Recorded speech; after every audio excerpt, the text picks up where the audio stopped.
നാണിയമ്മോ എന്താ? ഒന്ന് എണീക്ക് എന്റെ സുന്ദരി, ബാക്കി ഞാൻ ആട്ടിത്തരാം. നാണിയമ്മ പോയി ആ കായ് വറുത്തൊന്ന് നോക്ക്. ഓ എന്റെ ഷാജറേ, നീ ഇടയ്ക്ക് വല്ലപ്പോഴും വന്നിട്ടേ രണ്ട് ഉരുട്ടിയോണ്ട് കാര്യം നടക്കില്ല. ജീവിതം മുഴുവൻ ആട്ടി അരച്ചു ഇടിച്ചും മനുഷ്യന്റെ എല്ലു മുഴുവൻ പൊടിഞ്ഞ് ഇനി അതുകൂടെ സൂപ്പുണ്ടാക്കിയേ ആങ്ങളും പെങ്ങളും കൂടി കച്ചവടം നടത്തിക്കോ. ഉണങ്ങിയ എല്ലിന്റെ സൂപ്പിന് ഇപ്പൊ ഡിമാൻഡ് കുറവാ നാണിയമ്മേ. ചിരിക്കണ്ട, അധികം കളിയാക്കണ്ടേ. ഞാൻ പറഞ്ഞ കാര്യം എന്തായി? എന്ത് കാര്യം? എന്ത് കാര്യം? ഗ്രൈൻഡർ വാങ്ങേണ്ട കാര്യം. ഓ, 2 കൊല്ലായല്ലേ ഞാൻ അതിനു വേണ്ടി നാവിട്ട് അടിക്കുന്നു. എന്റെ നാണിയമ്മേ, നമ്മുടെ പലഹാരത്തിന്റെ രുചിയുടെ ഗുട്ടൻസ് എന്താ? എന്താ? ഹാൻഡ്മേഡ്. ഹാൻഡ്മേഡ്. കൈ കൊണ്ട് ചെയ്യുന്നതിന്റെ ഗുണം യന്ത്രം ചെയ്താ കിട്ടോ? ഇതും പറഞ്ഞ് എന്നെ പറ്റിക്കാൻ തുടങ്ങിയിട്ടേ കാലം കുറെ ആയി. നിങ്ങളോടൊക്കെ ദൈവം ചോദിച്ചോളൂ.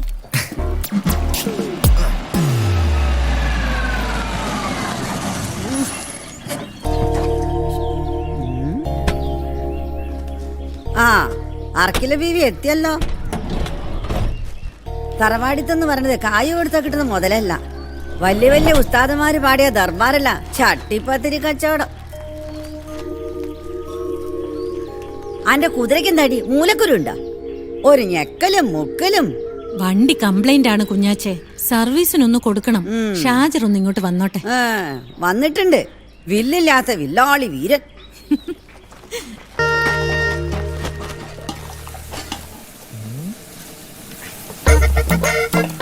നാണിയമ്മേ, ഞാൻ വരാൻ വൈകിയതിലേ ഉമ്മത്ത വല്ലാത്ത ദേഷ്യത്തിലായിരിക്കും അല്ലേ? അതിന് ദേഷ്യം അടിഞ്ഞ നേരണ്ടോ?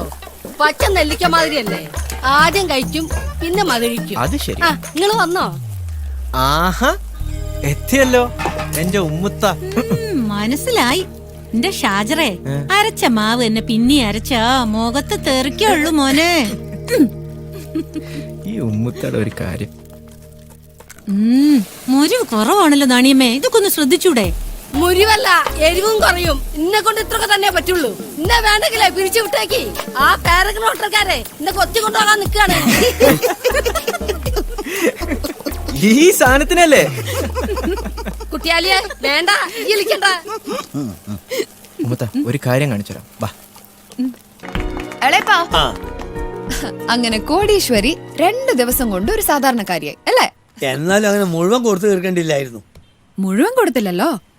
ഇനി ഉണ്ടോ നോക്കട്ടെ. നിക്ക്, ഞാൻ എടുത്തരാ. ഇതാ കണ്ടില്ലേ, ഇത് ബാക്കിയുണ്ട്. ഇതിനും ഒരു അവകാശമുണ്ടല്ലോ. സാർ ഇവിടെ ഒപ്പിട്ടോ. ബാങ്ക് നോട്ടീസ് ഇപ്പൊ കൊറിയറിലും വരാൻ തുടങ്ങിയോ? കൊല്ലാപ്പാണോ പടച്ചോനെ? ബാങ്കിൽ നിന്നല്ല, ഇത് വേറെ ആരോ വെച്ചാ. Thank you. ശരി സാർ. എന്താണത്? ആ, എനിക്കറിയോ, നോക്കട്ടെ.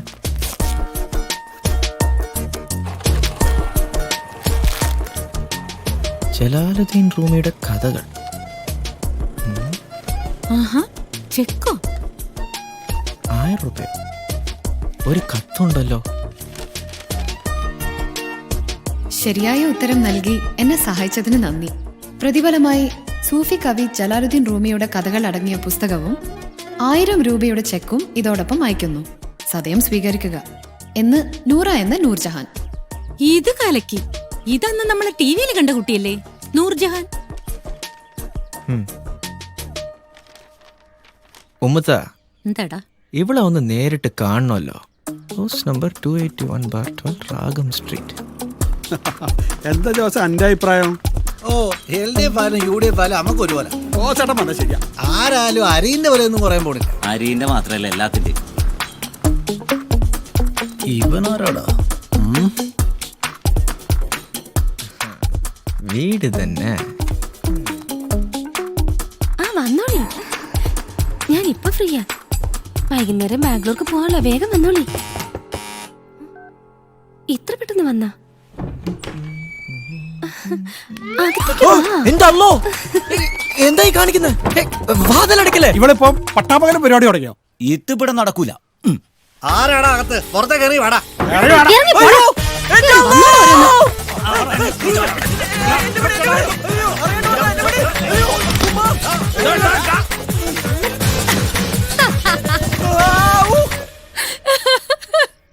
അധികം ചിരിക്കണ്ട. എന്തിനാടി നീ ഇങ്ങനെ ഒരാളായിട്ട് വട്ടളക്കണത്? എടി എന്തിലും ആരിലും എന്തെങ്കിലും ഒരു ഡിഫറൻസ് കണ്ട ഐ ജസ്റ്റ് ഗെറ്റ് അട്രാക്റ്റഡ്. അതാണ് നൂറ. എന്താ നിന്റെ ഉദ്ദേശം? Friendship or time pass? ആ അതറിയില്ല. അതെ, സംഗീതം മാത്രല്ല, അല്പസ്വല്പം ചട്ടമ്പിത്തരം കൂടി കയ്യിലുള്ള ആളായി ഈ ഷാജർ. മറക്കണ്ട.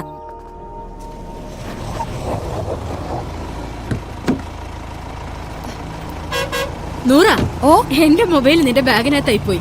ഓ ആണോ? ആ പിന്നെ ഞാൻ കോളേജിൽ നിന്ന് വരെ ലേറ്റ് ആവും. നീ ഒരു ഓട്ടോ എടുത്ത് വീട്ടിൽ പോകും. ശരി അമ്മ. ഓക്കെ. ഓ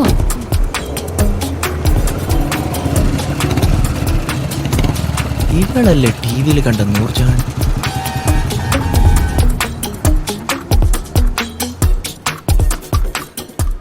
പെണ്ണുങ്ങളെ നിസ്കാരപ്പള്ളിക്ക് മുമ്പിൽ കുറെ നേരമായാലും ചങ്ങയൊക്കെ ഇറങ്ങി നടക്കണേ. ഒരു പൂവാലന്റെ ലക്ഷണമാണല്ലോ. അത് നമുക്ക് ശരിയാക്കി കൊടുക്കാം. നൂറ, എന്നാ ഞാൻ ഇറങ്ങട്ടെ. നിങ്ങൾ ഡ്രോപ്പ് ചെയ്തിട്ട് ഞാൻ പോവാം. എന്നെ ആർപ്പിമാറിൽ വിട്ടാ മതി. ശരി. വാ, ഇറങ്ങി ഇങ്ങോട്ട് വാ.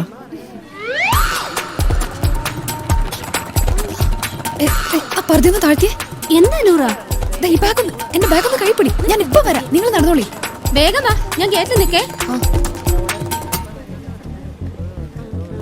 അവിടെ നിക്കടി. അന്റെ കൈ കിട്ടൂലെന്ന് വിചാരിച്ച അന്റെ മോന്തനെ ഒന്ന് കാണട്ടെ.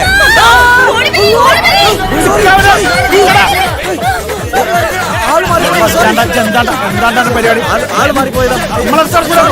നേരമായിട്ടൊന്നും ഇവിടെ കിടന്ന് കറങ്ങുന്നു. സോറി